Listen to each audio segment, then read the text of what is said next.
As a child, Emily always dreaded going down to the basement. It was always cold and dark, and she couldn't shake the feeling that something was watching her.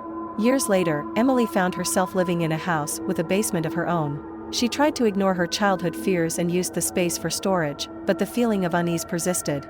One night, as Emily was going down to retrieve some old photos, she heard a strange noise. It sounded like a soft whisper, but Emily couldn't make out the words. She tried to shrug it off, but as she reached for the light switch, the power went out. Emily was plunged into total darkness, and she could feel her heart pounding in her chest. Suddenly, she heard a low, mournful moan that seemed to be coming from the corner of the room. She froze, unable to move or even scream. As her eyes adjusted to the darkness, Emily could make out a faint figure in the corner. It was a woman, dressed in an old-fashioned gown, with long, tangled hair and a sad expression on her face. Emily realized with horror that she was looking at a ghost. The ghost started to move towards her, and Emily was paralyzed with fear.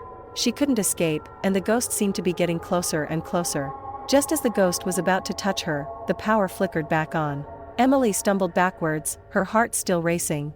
When she looked back, the ghost was gone. Emily never went back down to the basement again. She moved out of the house as soon as she could, but she could never shake the feeling that the ghost was still there, waiting for her in the darkness.